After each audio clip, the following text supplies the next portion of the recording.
And so we've got Brojo in Arkansas, and you're on with Matt and Tracy. You wanted to talk about whether or not atheism is rationally justified. Hey, Tracy and Matt. Tracy, I believe we spoke. Yeah, I think so too. The name looked familiar. So what's on your mind? Yep. Well, actually, being on hold, I came up with a different question, probably a little controversial. Well, that's cheating. But I wanted to know. It's okay. Go ahead. Go for it. Well, it's on the same line. I was just wondering because I heard you guys had something to do with homosexuality, and I was thinking, how is homosexuality rationally justified? I mean, what's the argument that says homosexuality is a moral behavior? Well, what's the argument that says it isn't? The burden of proof is... We begin, the smart thing to do with it is to grant every liberty and freedom and then begin limiting freedoms and liberties for good reasons. So what's the problem with two people of the same gender having a romantic and or sexual relationship? Right. Oh, well, okay. So first off, I would say there are a couple different problems with that. First off, often in those kind of relationships, there's a high spread of AIDS going on. So it's actually detrimental to that society along. You know, that's true. That's a fact. Another problem. So I'm going to pause you. I'm going to pause you because first of all, while AIDS isn't cured, we have great medications that essentially diminish the effects and make people so that they can live with it, et cetera. But the fact that a particular, like you could be in a homosexual relationship and never actually engage in any sort of behavior that even slightly increases your risk of getting AIDS. Right, but also it's not a homosexual illness, right? Correct. There are huge swaths of the globe where heterosexual women are the primary patients in HIV. But functionally, the question was, why is it wrong? The fact that you can... Right, but all sex would be wrong if we were saying STIs. There's a risk of STIs, and there's some that aren't going to happen in lesbian relationships very likely. There's some that aren't going to happen in male-male relationships. But none of that gets to why it's wrong. The fact that something it may increase a risk for something. I mean, you might as well be using that to say that skydiving is wrong. Or driving. Because, there's a chance that parachute doesn't open. Or driving. Driving is wrong. Because if you don't ever drive, you're not going to, cause a car accident. Right. This is why I was going to give a bunch of different reasons. Definitely. Okay, then start with one that's not crap. Obviously. Well, no, that's not a crap reason. It is crap. It is absolutely crap. If you understand what Matt just said, then you understand why that's crap. It is functionally crap because it has nothing to do with the moral component. Right. Yeah. So another reason that there's a problem with that, and that's why I said homosexual behavior. There's a problem. Right. So one, there's detrimental effects to society. Another thing is it causes whoa. But those are detrimental effects that all sexuality would be subject to. Yeah, and by the way, you didn't list any. You just asserted that there are detrimental effects to society. Are there also positive effects to society? Yes. There are. Yeah, so I'm not going to wait for you to answer that because it's obvious there are. So now come up with a reason that it's wrong that isn't crap. Right. Yeah. So and a couple otother reasons are more on the theological side, which is I don't give a shit about the theological side. Yeah, really. Which I understand that, but then why? Because those are crap too. So do you value Broho? Completely subjective. All right. Do you value personal freedom and liberty and the right for people to do?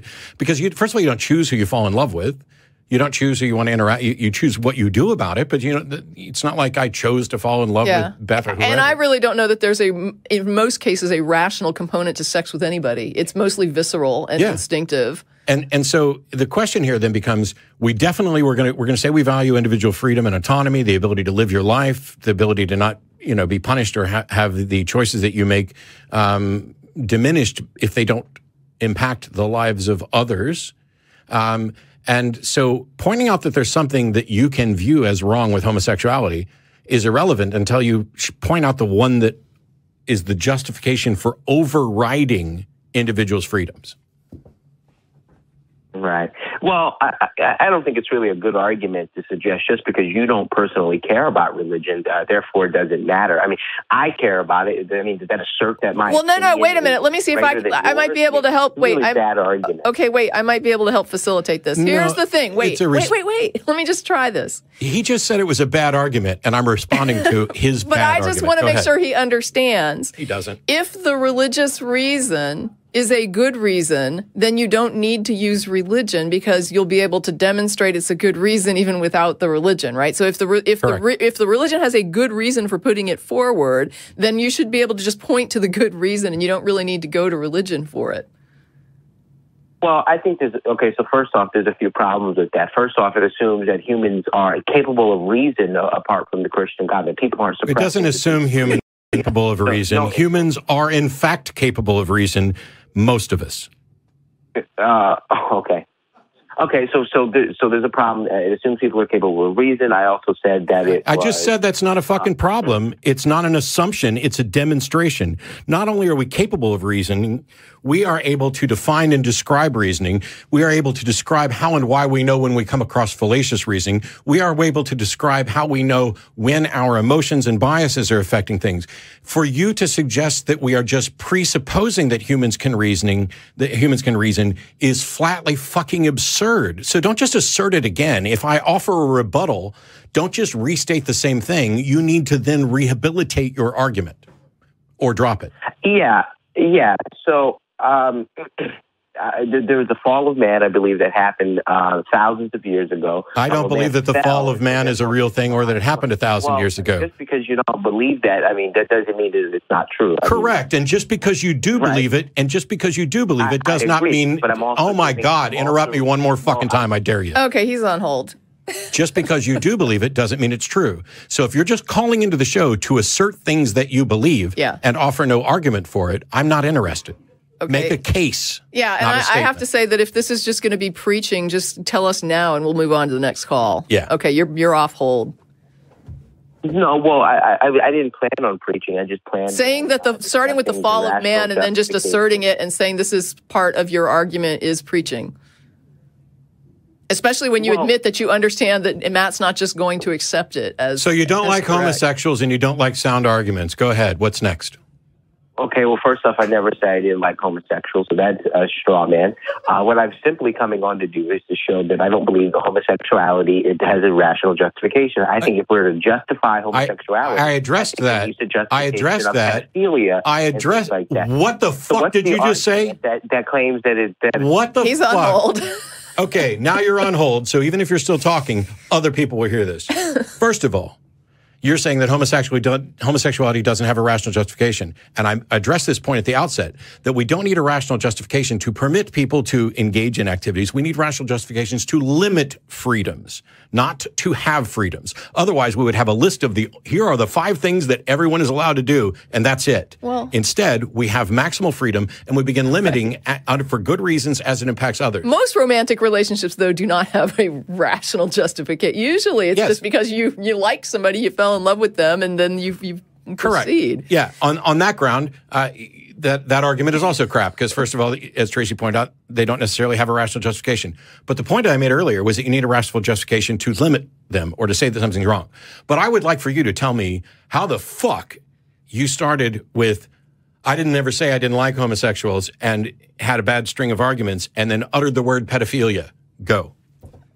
Okay, you're off hold. Well, I believe that if one rationally justifies the act of homosexuality with some of the arguments like they're born this way or they didn't have a choice in the matter. It wouldn't matter if they did. Arguments can be applied to pedophilia. You don't have to justify No. You are completely fucking wrong. Pedophilia, by the way, is a sexual preference. It doesn't mean that somebody's actually going to act on it. And so we're not going to disparage pedophiles who don't actually engage in it. They have no more choice about what they're attracted to than the person who's attracted to a fence post, the person who's attracted to me, or the person who is foolishly attracted to you. So that attraction thing is not an issue. What is a problem is pederasty and child rape. And that is actually a problem because there is not informed, enthusiastic consent of 2 responsible adults. And that is not in any way remotely comparable to what happens when 2 adults of the same gender interact, and you should be ashamed of yourself for even trying to string those 2 things together. And it's also not restricted to gay people. Let's just be clear that, right, yeah, and I didn't say gay people were pedophilia. I said the justification of the act of homosexuality. And you're wrong. The same arguments can be applied to pedophilia. And you're wrong. You don't have to justify homosexuality. Cannot be applied. Well, I've been interrupted about over 5 times. You know how many times you're going to get interrupted here in a minute? You're going to get interrupted no more times because we're going to hang up. you made a case that the same arguments could be used to justify pedophilia as there are for homosexuality. And I corrected you that pedophilia is not the issue that you're talking about, and that the arguments that you're talking about don't apply to both of them. So either acknowledge that or rehabilitate your argument. Yeah, basically what Matt objected to was he was saying that you're talking about informed consent between adults versus non-informed consent from two adults when you're dealing with children. And so it's not the same justifications. And I would say that you don't have to justify homosexuality. I don't even know what it means to justify it. You don't have to justify your attraction to anyone or anything. That's not a thing that is justified. Right. So the pedophile's desires are completely fine as long as they don't act on it. Correct. Is that your argument? Correct. That's not an argument. It's a fact. So then, what would be wrong with someone acting on a desire that's completely neutral? Why would it suddenly become wrong? Nothing. If it was neutral, if it was acting on a desire that's completely neutral, there's nothing wrong with it. He's saying that this is a pedophilia. He's interpreting pedophilia as a neutral desire because you're saying there's nothing wrong with the desire. So what's wrong with acting on it? Because desire and action are different. Right. I might desire to punch you in the face, but acting on it would be the actual problem. Right. You can desire all kinds of things, but if you're not doing them, then you're not creating issues for other people. And I'm a nonviolent person, so I wouldn't do that anyway. I think it's a meaningless distinction. Then you're an idiot. It's not a meaningless distinction. But what you're simply wanting to rob a bank and robbing a bank are two different things. Yeah, absolutely. We don't arrest people and put them in prison for wanting to do a thing. Are you now saying that it's okay to desire to want to rob a bank? That's yes, sir. It's okay to want to do anything. Yes, sir. It's not okay to do anything. What about a mass murder? Is that an okay desire to have? It's okay to have that desire. Right, as long as you're not acting on it. As a matter of fact, the person who has that desire and never acts on it is engaging in a morally superior position because they recognize that the action is distinct and different and has consequences. Yeah, they have a moral filter. Superiority on naturalism. Can you explain that to me? Sorry, what was the question? Moral superiority on naturalism. How is something better than another position? Can you explain that to me? So our actions have consequences, and it is the actions that matter. Now, if there are... oh, my God. Are you want me to answer your question or not? Go ahead and answer him. It's okay. Go ahead. So, someone has a desire but never acts on it. That is morally superior to the person who has a desire to do something harmful and then acts on it. Because it's the actions that have consequences for ourselves and for others. My desire, what goes on in my head, first of all, is nobody's business. Nobody can know unless I state it. Nobody can make an assessment of me. I could be sitting here every day on the show with really horrific desires that I never act on. I'm not, but you don't have any way to know that. You don't have any right to know it. And what you're doing is trying to make thoughts a crime. But thoughts aren't necessarily a crime. You have to actually make that case. Hang on. Well, I'm not talking about the legal content of the thoughts. What I'm simply saying is the fact that you yourself delineate between moral superiority and you say one thought is better than another, you're simply saying is there's something wrong with this thought, but they're not acting on it, so we're okay with that. He didn't say there's something wrong. The only thing that's wrong with the thought that we can establish right away is that if one were to act on it, that would be detrimental. That would be against well-being. But people don't choose their thoughts. You don't have any control over whether or not you believe something or are attracted to someone or anybody else. You can, in fact, influence it, and other people can influence it as well. But what you're trying to do is make, along the lines of theology, make thoughts a crime. Make thoughts a sin, make thoughts immoral. And what I'm saying is that it is the actions and the consequences of those actions that that determine morality. And that is entirely rooted in naturalism. We are physical beings in a physical universe. The physical laws of the universe dictate what the consequences of our actions are. Otherwise, if I stabbed you in the neck with a hatchet and we were in a universe that could have willy-nilly things, maybe that would actually be a wonderful, pleasant experience for you that would make you immune to cancer and live forever in a universe that doesn't have these naturalistic laws. But we live in the universe that does, and so that's what we use to assess the consequences of our action. The superiority of secular morality is that it has the entirety the goal is entirely about getting better at getting better and understanding and building on that understanding.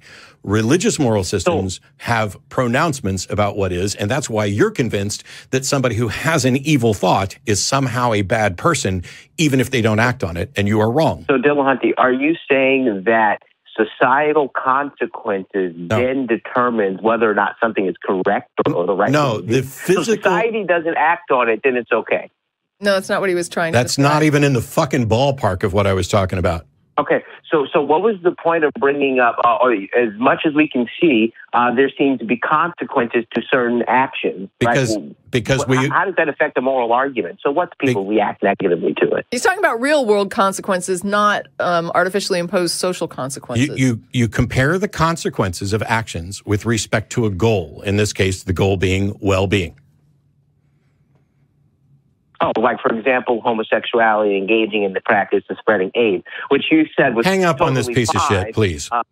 I have no objection to that. Thank you. For those who are saying Matt is running the show from the co-host chair, I'm happy to make that hang up. It's also why I said this please. This did not violate my consent in any way. It's why I said please, and if Tracy had wanted to continue it, I would have sat here and played chess on my phone or something. Yeah, I can't blame you for that one.